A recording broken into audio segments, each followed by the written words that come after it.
ஓம் முருகா போற்றி. ஓம் சரவண பவ. என் அன்பு குழந்தையே, கண் முன்னே இருந்தது காணாமல் போனதல்லவா?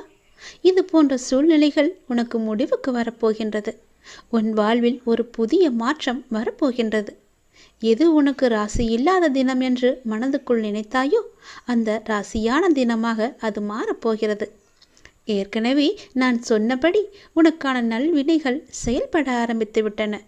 சில விஷயங்கள் உனக்கு முட்டுக்கட்டையாக இருந்தாலும் உன் முன்னேற்றத்தை யாரும் தடுக்க முடியாது. ஏனென்றால் உனக்கு துணையாகத்தான் உன் அப்பா நான் இருக்கின்றேனே. நீ முன்னேறி சென்று கொண்டே இரு. எப்போதும் முன்னோக்கியே நடக்க பழகு. இப்பொழுது இருக்கும் உன் மனநிலையை குறித்து சிறிதும் அஞ்சாதே, அதிருப்தியும் அடையாதே. லட்சியத்தை அடைந்தே தீருவன் என்று உன் உள்ளத்தில் உறுதியை நீ உண்டாக்கிக்கொள். நீ செய்யும் செயல்களில் ஈடுபாடும் அந்த செயல் உனக்கு எவ்வளவு முக்கியமானது என்ற உணர்வும் இல்லையேல் நீ செய்வதெல்லாம் நேரத்தையும் வாழ்க்கையும் வீணடிப்பது மட்டுமே. எல்லாம் திரும்பி போனால் திரும்ப வராது. எதிலும் வெற்றி பெற இயலாது. நீ செய்யும் காரியத்தால் வாழ்க்கையில் ஏதோ ஒன்று சரியாகவோ தவறாகவோ நடந்தால் அதற்கு காரணம் எது என்பதை நீ முதலில் ஆராய்ந்து பார். அதை நீ திருத்திக்கொள். வாழ்க்கையின் சிறு விஷயங்களிலும் முழு ஈடுபாட்டுடன் இருந்தீர்கள் என்றால் அதில் நிச்சயம் நீ வெற்றி பெறுவாய். ஒரு புல் வளர்வதற்கு சிரமப்படுவதில்லை. உடலில் உள்ள இரத்தமும் மற்றும் வெள்ளை அணுக்கள் உடல் முழுவதும் சுற்றி கொண்டிருப்பதற்கு அது சிரமப்படுவதில்லையே. பூக்கள் மலர்வதற்கு சிரமப்படுவதில்லையே. ஏனென்றால் அப்படித்தான் அவை வடிவமைக்கப்பட்டிருக்கிறது. படைப்பின் மகத்துவமே அதுதான். ஒவ்வொரு நொடியும் கஷ்டமான முயற்சிகளால் தான் படைப்புகள் நிகழ்ந்து கொண்டிருக்கின்றன. ஆனால் அவையெல்லாம் உனக்கு ஒரு பொருட்டாகவே தெரியவில்லையே. நீ படும் துயரங்களும் சிரமங்களும் தான் உனக்கு பெரிதாக தெரிகின்றது. இப்பொழுது இந்த உலகில் சிரமப்படாமல் எதுவுமே சாத்தியமாகாது. உன் கைக்கும் அது கிடைக்காது. சிரமப்பட்டுத்தான் ஆக வேண்டும். முயற்சி செய்து பார், நிச்சயம் கிடைக்கும். முதலில் எதுவும் சிரமமில்லை என்று நம்பு. நீ சிரமம் என்று சொல்வதற்கு காரணம் உன் மனதுதான். சிரமம் என்பதை நாம் கடந்தால்தான் லட்சியத்தை நம்மால் அடைய முடியும். மாபெரும் படைப்புகளை உருவாக்க நல்ல உணர்வுகளும் அபரிமிதமான மகிழ்ச்சியான மனநிலையும் மட்டும் இருந்தால் போதும். அதை உனக்குள்ளே நீ வளர்த்துக்கொள். உனக்கு நிச்சயம் வெற்றி கிடைக்கும். நான் என்றுமே உனக்கு துணையாக மட்டுமே இருப்பேன். நம்பிக்கையோடு உன்னுடைய கடமை எது என்று உனக்கு தோன்றுகிறதோ அந்த கடமையை நீ தவறாமல் செய்து கொண்டு வா. அந்த கடமையிலிருந்து நீ பின்வாங்காதே. ஏனென்றால் அது உனக்கென்று படைக்கப்பட்ட கடமைகள். உன் கடமையை நீதான் செய்ய வேண்டும். அதை யாருக்கும் விட்டு கொடுத்து விடாதே. அதிலிருந்து உன் கர்மாக்கள் கழிய போகின்றது. வாழ்க்கையில் நீ சாதனை படைக்கத்தான் நீ பிறந்திருக்கின்றாய். அதை முதலில் நீ நம்ப வேண்டும். அதன்படியே நீ முயற்சி செய்ய வேண்டும். நாம் கண்டிப்பாக வெற்றி பெறுவோம் என்ற தன்னம்பிக்கை, நம்பிக்கை, பொறுமை எல்லாமே உனக்குள்ளே வேண்டும்.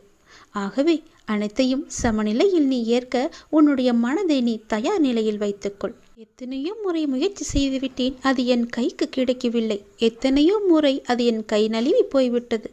என் கண் முன்னே கைக்கு 8 தூரத்தில் இருந்தாலும் அது என் கைக்கு கிடைக்கவில்லை என்ற பல சூழ்நிலைகளில் நீ தவறான முடிவுகளை எல்லாம் எடுத்து வந்தாய்.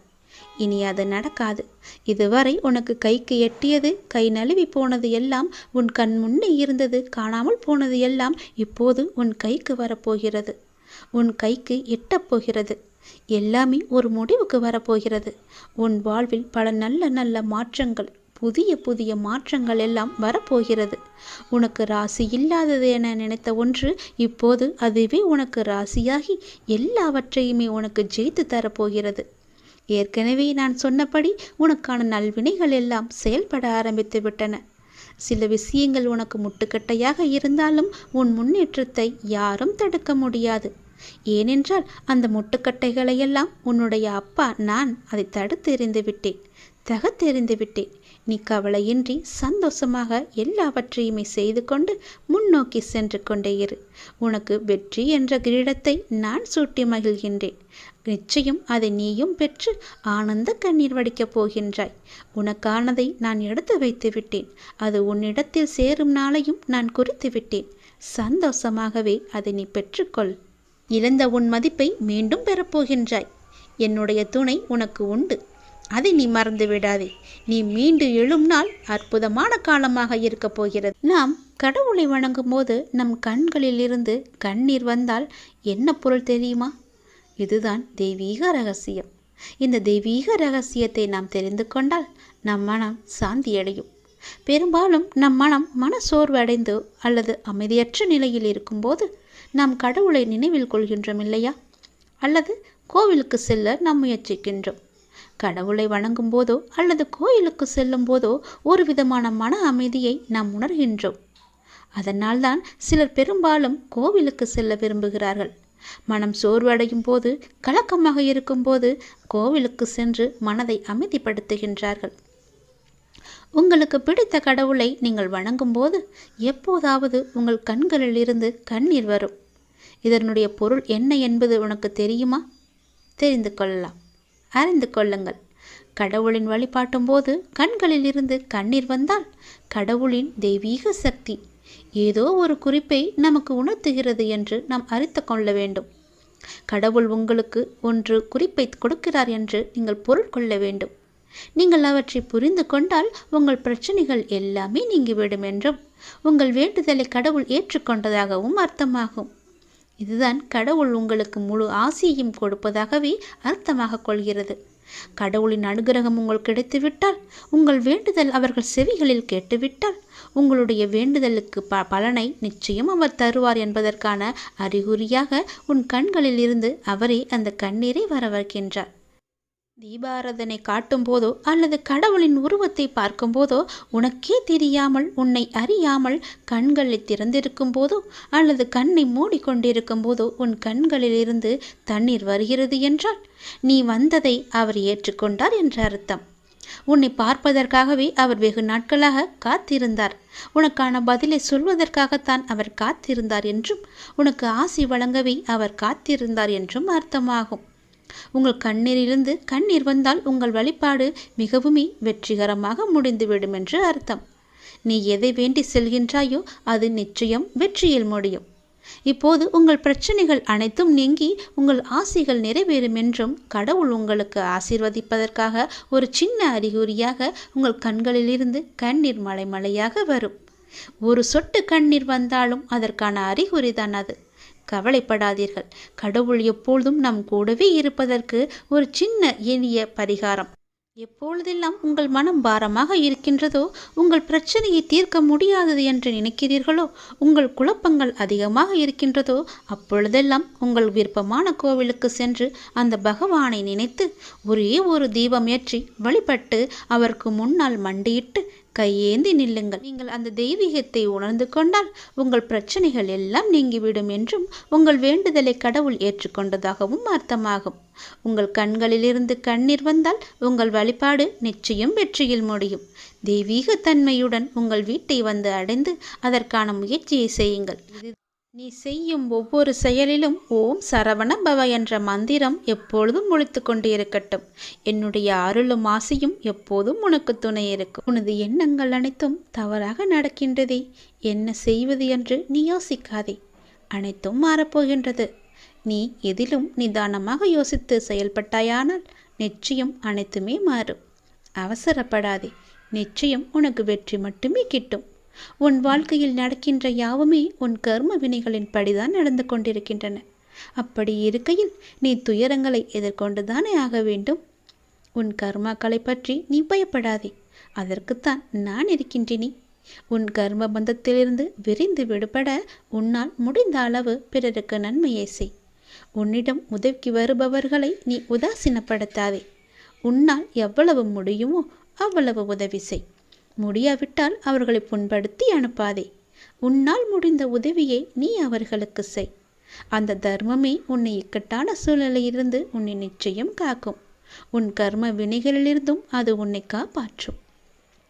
வாழ்க்கையில் இன்பமும் துன்பமும் அவரவர் கையாளும் வகையில்தான் மாறுபடும். இன்பத்தை சந்தோஷமாக அனுபவிக்க வேண்டும். துன்பம் வந்தால் சோர்ந்து போகக்கூடாது.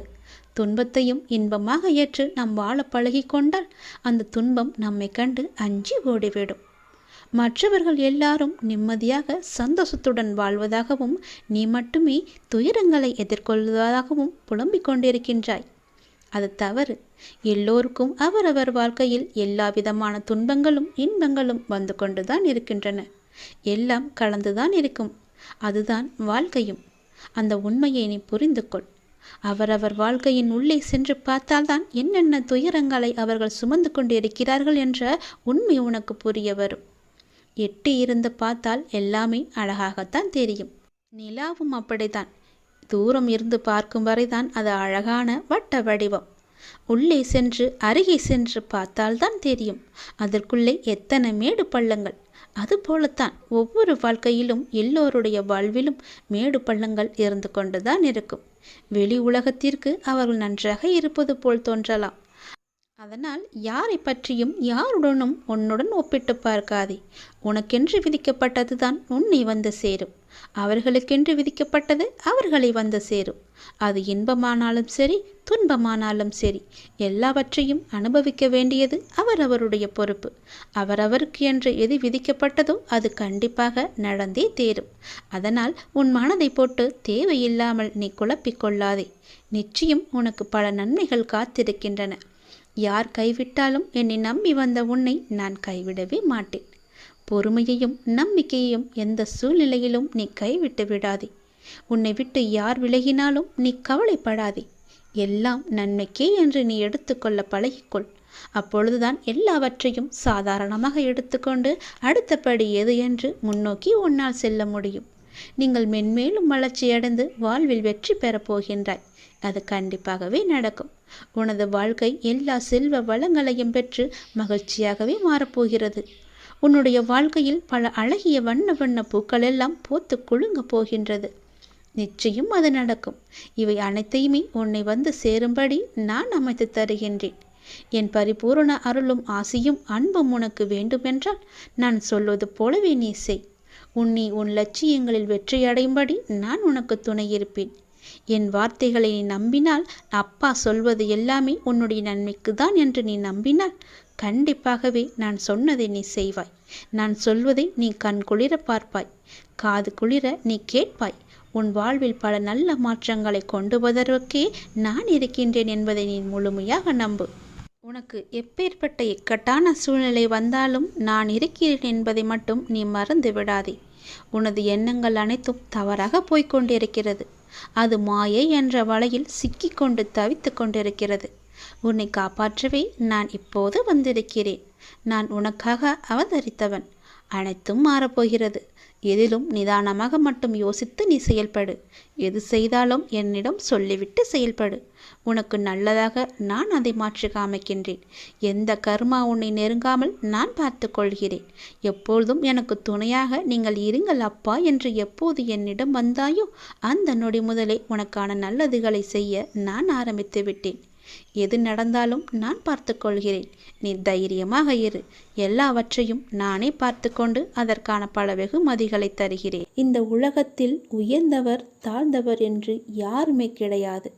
யாரும் ஏழையும் அல்ல, யாரும் பணக்காரரும் அல்ல. யாரும் உயர்ந்த ஜாதியும் அல்ல, யாரும் தாழ்ந்த ஜாதியும் அல்ல. யாரும் யாரை விடவும் உயர்ந்தவர் என்றோ தாழ்ந்தவர் என்றோ மதிப்பு மிக்கவர் என்றோ அறிவானவர் என்றோ அழகானவர் என்றோ உங்களையும் நீங்கள் மற்றவர்களையும் நினைக்க வேண்டாம். இந்த பூமியில் ஒவ்வொரு மனிதர்களுமே சிறப்புக்குரியவர்தான். அனைவருமே தத்தம் துறைகளில் சிறப்பானவர்களே. வெட்ட வெளியில் உச்சி வெயிலில் வியர்வை சிந்த நிலத்தில் உழைத்து களைப்பவர்கள் ஆணாக இருக்கட்டும் பெண்ணாக இருக்கட்டும் யாவருக்குமே எல்லோருக்குமே உள்ளதை போல் சுயமரியாதை, கோபம், வலி, மகிழ்ச்சி, பசி, உறக்கம், இழிச்சொல்லின் வலி, புறக்கணிப்பின் வலி போன்ற தனிமனித உணர்ச்சிகள் அத்தனையும் அனைவருக்குமே உண்டு. அவர்களும் மனிதர்கள்தான். உண்மையில் உயர்ந்தவர் தாழ்ந்தவர் என்று யாருமே இல்லை. சில வாய்ப்புகள்தான் யார் இந்த பொழுதில் அவசியமானவர் என்பதை நமக்கு புரிய வைக்கிறது. அந்த புரிதலை உணர்ந்து கொள்பவர்கள் மனித நேயத்துடனே நடந்து கொள்வர். மனிதநேயம் கொண்டவர்களாலேயே மக்களை திருப்திப்படுத்தும் சேவையை வழங்க முடியும். அவர்களே மரணித்தாலும் மனிதர்கள் மனங்களில் இடம் பிடித்து எப்போதும் அழியா புகழுடன் இருப்பார்கள். மனிதர்கள் யாராயினும் அவர்கள் அனைவருமே சமம்தான். உயர்ந்தவர் என்றோ தாழ்ந்தவர் என்றோ படித்தவர் என்றோ படிக்காதவர் என்றோ ஏழை என்றோ பணக்காரன் என்றோ கருப்பு என்றோ சிவப்பு என்றோ உயர்ந்த ஜாதி என்றோ தாழ்ந்த ஜாதி என்றோ எந்த இருமே கிடையாது. அப்படிப்பட்ட நிலை நிச்சயமாகவே மாற வேண்டும். சமத்துவம் என்ற நிலை நிலவ வேண்டும் என்றால் மக்கள் மனதில் மாற்றம் ஏற்பட வேண்டும். ஏற்பட்டே ஆக வேண்டும். எனக்கு எல்லோருமே சமம்தான். நான் யாரையும் ஏற்று இரக்கத்தோடு நான் பார்ப்பதே இல்லை. அது நம்மிடமிருந்தே தொடங்குவோம். இனி ஒரு உலகம் புதிதாக அமைப்போம். நிகரான மனிதர்களை மதிப்போம். நாமாக வாழ்வோம். முதலில் மனிதனாக வாழ்வோம். நான் யாரையும் ஏற்றம் இரக்கம் கொண்டு பார்க்காமல் அனைவரையும் சமமாகவே பார்க்கிறேன். எல்லோருமே என்னுடைய குழந்தைகள்தான். நீங்களும் அப்படியே பாருங்கள். ஓம் நமச்சிவாய. எல்லாம் நல்லதே நடக்கும். நீ பொறுமையுடன் இரு. நீ விரும்பிய எதுவும் உன் வாழ்க்கையில் கிடைக்காமல் போயிருக்கலாம். ஆனால் நீ விரும்பியதை விட சிறப்பான ஒன்றை உனக்கு நான் தருவேன். என்மேல் உனக்கு நம்பிக்கை இருக்கிறது அல்லவா? எல்லாம் வல்ல இறைவன் உனக்கு நல்லது செய்வதற்காகத்தான் நான் காத்து கொண்டிருக்கிறேன். உனக்கு தெரியாது நான் உனக்காக என்ன திட்டங்கள் வைத்திருக்கிறேன் என்று. இன்னும் சில நாட்கள் காத்திரு. என்னுடைய திட்டங்களை கண்டு நீ மிகவும் சந்தோஷப்படுவாய். என் அப்பா எனக்கு இப்படி செய்து விட்டாரே என்று நீ மிகவும் சந்தோஷமாகவே வாழ்வாய். சுய விசாரணை ஒன்றுதான் தவறில்லாத ஒரே வழி. நீங்கள் உண்மையில் இருக்கும் நிபந்தனையற்ற முழுமையான இருப்பை உணர ஒரே நேரடியான ஒன்று சுய விசாரணை. நான் யார்? விசாரணை எல்லா எண்ணங்களுக்கும் ஆதாரம் நான் என்ற எண்ணமே. நான் யார் என்ற சுய விசாரணையால் தான் மனம் ஒன்றி போகும். நான் யார் என்ற எண்ணம் மற்ற எல்லா எண்ணங்களையும் அழித்து இறுதியில் தன்னையும் கொன்றுவிடும். மற்ற எண்ணங்கள் எழுந்தால் அவற்றை முடிக்க முயற்சிக்காமல் இந்த எண்ணம் யாருக்கு எழுந்தது என்று விசாரிக்க வேண்டும். எத்தனை எண்ணங்கள் எழுகின்றன என்பது என்ன? ஒவ்வொரு எண்ணம் எழும்பும் போதும் உஷாராக இருக்க வேண்டும். இந்த எண்ணம் யாருக்கு வருகிறது என்று கேட்க வேண்டும். எனக்கு என்று பதில் வரும். அப்போது நான் யார் என்று நீங்கள் விசாரித்தால் மனம் அதன் மூலத்திற்கு அல்லது எங்கிருந்து வந்தது என்று திரும்பவும் எழுந்து எண்ணமும் மூழ்கும். இப்படி அதிகமாக பயிற்சி செய்யும் போது மனதின் மூலாதாரமாக நிலைத்து நிற்கும் சக்தி அதிகரிக்கும். அப்படிதான் நீங்கள் எந்த விஷயத்தை செய்தாலும் எங்கு போனாலும் இதை செய்யலாமா, இதை செய்வதால் நமக்கு நன்மை ஏற்படுமா என்று ஒரு முறைக்கு பல முறை நீங்கள் யோசிக்க வேண்டும். எடுத்தோம் முடித்தோம் என்று எந்த ஒரு காரியத்தையும் செய்யக்கூடாது. இன்றைய நிலைக்கு இது வந்தால் நமக்கு சரியாக இருக்கும் என்று நீங்கள் நினைக்கலாம். அது நாளை உங்களுக்கு சரியாகமா இருக்குமா என்று ஒரு தடவைக்கு பல முறை யோசித்து செயல்படுங்கள். இல்லையென்றால் நீங்கள் பிரச்சனையில் போய் மூழ்கி விடுவீர்கள். எல்லாவற்றையும் தீர்ப்பதற்கு நான் இருக்கிறேன். இருந்தாலும் நீங்கள் கொஞ்சம் கவனமாகவே இருக்க வேண்டும். எல்லாவற்றையும் யோசித்து செயல்பட வேண்டும். எங்கு போனாலும் யோசித்து பாருங்கள். நல்லது நடக்கும். ஓம் நமச்சிவாய. எல்லாம் நல்லதே நடக்கும். இனி எல்லாமே உனக்கு நல்லதாகவே நடக்கும். நீ மனதில் குழப்பத்தோடு இருப்பதால் செய்யும் எல்லா செயலிலும் உனக்கு கவனம் செலுத்துவதாக நினைத்து கொண்டு நீ இப்போது கவனமின்றி எல்லாவற்றையுமே இழந்து கொண்டு வந்து கொண்டிருக்கிறாய். சரிதானே? உன்னிடம் உள்ளது எல்லாமே இழக்கும் சூழ்நிலையில் இருக்கிறது. ஏனென்றால் உன் மனதில் குழப்பம் உன்னை ஆட்டி படைத்து கொண்டிருக்கிறது. எந்த சூழ்நிலை ஆயினும் அதிலுள்ள நல்லதை மட்டுமே பார்க்கும் பழக்கத்தையும் பக்குவத்தையும் நீ வளர்த்துக்கொள். அப்பொழுதுதான் உன்னால் எவ்வளவு கடினமான சூழ்நிலையும் எதிர்கொள்ள முடியும். நீ ஒன்றை மட்டும் புரிந்து கொள். இவ்வுலக வாழ்வில் நடக்கும் நிகழ்வுகள் அனைத்துமே ஏதாவது ஒரு காரணத்திற்காக மட்டுமே நடக்கிறது. அதில் நீ மட்டும் விதிவிலக்கு அல்ல. உன் வாழ்வில் நடக்கும் நிகழ்வுகள் அனைத்தும் உன் இறந்த கால வாழ்விலோ அல்லது முன் ஜென்மத்திலோ நீ விதித்த செயல்களின் விளைச்சல்கள். அதைதான் தற்போது நீ அறுவடை செய்து கொண்டிருக்கிறாய். அதற்காக நீ உன்னை தாழ்த்தி கொள்ளாதே. எல்லாமே உன்னுடைய கர்ம வினைகளின் படிதான் நடந்து கொண்டிருக்கின்றன. இப்பொழுது நீ செய்யும் செயல்களுக்கான பலனை வருங்காலத்தில் நிச்சயமாகவே அனுபவிக்க வேண்டும். அதனால்தான் நான் உனக்கு அடிக்கடி கூறுவது, எல்லோருக்கும் உன்னால் முடிந்த உதவிகளை எந்த ஒரு எதிர்பார்ப்பும் இன்றி செய்யென்று. யாரையுமே நீ திட்டாதே, உன் வாயால் சாபமிடாதே, யாருக்கும் உன் மனதால் கெடுதல் நினைக்காதே. நீ எதை செய்கிறாயோ அதுவாகவே உன்னை வந்து சேரும். அதற்காக எனக்கு தீங்கு துரோகம் நிலத்தவர்கள் என்ன செய்ய என்று நீ என்னை பார்த்து கேட்பது எனக்கு புரிகிறது. உன்னுடைய மனம் வருந்தினாலே போதும். உனக்கு பாதிப்பை தந்தவர்களுக்கான தண்டனையை காலம் நிச்சயம் கொடுத்தே தீரும். உன் அப்பா நான் பார்த்து கொண்டு சும்மா இருக்க மாட்டேன். எல்லாமே உடனுக்குடன் நடக்க வேண்டும் என்று மட்டும் நினைக்காதே. தாமதமாயினும் என்றுமே தர்மமே வெல்லும். எனவே எந்த நேரத்திலும் நேர்மையாக சிந்திக்கவும் செயல்படவும் நீ தொடங்கு. அதுதான் உனக்கு உன் லட்சியத்தை அடைய செய்யும். என் வார்த்தைகள் மீது நம்பிக்கை வை. உன் அப்பா செய்வது எல்லாமே உன்னுடைய நன்மைக்காகவே. இந்த சிவனின் வாக்கு என்றுமே பவைக்காது. சிவன் செய்தால் எல்லாம் நல்லதாகவே நடக்கும். உன் அப்பா நான், எல்லாவற்றையும் நானே பார்த்து கொள்கிறேன். வாழ்வில் உனக்கான தேடல் நிச்சயம் கிடைக்கும். அதற்காக உன்னுடனே நான் துணை நிற்பேன். நீ எதற்குமே கலங்காதே. உன் தேடல் எதுவோ அதை நோக்கி நீ பயணப்பட்டு கொண்டே இரு. என் துணை நிச்சயமாக உனக்கு இருக்கும். உன் கண்ணில் வடியும் கண்ணீரை துடைக்க நானே வருவேன். நானே உனக்கு துணையாக இருப்பேன். நீங்கள் சற்று திரும்பி பாருங்கள். உங்களை கஷ்டப்படுத்திய நாட்கள் எல்லாம் கற்றுக் கொடுத்த நாட்கள் என்று உங்களுக்கே தெரிய வரும். அத்தகைய அனுபவங்களை சேகரித்து வையுங்கள். இனி வரும் நாட்களில் எச்சரிக்கையோடு செயல்பட அதுவே உங்களுக்கு உதவியாக இருக்கும். கவலைப்படுவதற்கு காரணங்களை தேடாமல் ஒவ்வொரு நிகழ்விலும் உள்ள யதார்த்தத்தை எண்ணி மகிழ்ச்சியாக இருக்க பழகி கொள்ளுங்கள். எந்த சூழ்நிலையிலும் முயற்சியை மட்டும் கைவிடாதீர்கள். விதியின் பயனில்லை என்றாலும் முயற்சியின் பலன் கட்டாயம் உண்டு. காலில் மிகச்சிறிய முள் குத்தி இருந்தால் கூட எவ்வாறு விரைவாக ஓட முடியாதோ அதே போல உங்கள் மனதில் சிறிய சிறிய பிரச்சனைகள் உங்கள் செயல்பாட்டு திறனை பாதித்தால் நீங்கள் பெரிய வாய்ப்புகளை உரிய தருணத்தில் சரியான முறையில் பயன்படுத்தி வெற்றி காண முடியாது.